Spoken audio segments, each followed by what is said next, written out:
Good evening, ladies and gentlemen. Super Bowl 2015 second conference.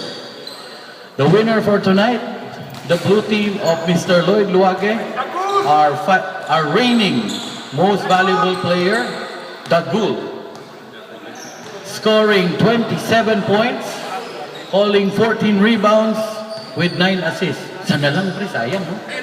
Sayang. Ano masasabi natin sa pagkapanalo natin ngayon, Mr. Luage? First of all, I want to thank God sa among pagkadaog karon. And sa akong mga teammates na kumpleto, salamat kayo o sa among teamwork. Baka may gusto ko pang batiin si Ma'am Aileen. Hi to my wife and my kids. Love you all. Meron.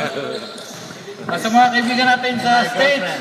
Kaibigan natin sa stage, si Flo, PJ, Draper, Dongdong. Hello sa inyo lahat. Sir Win Pondok, Papi.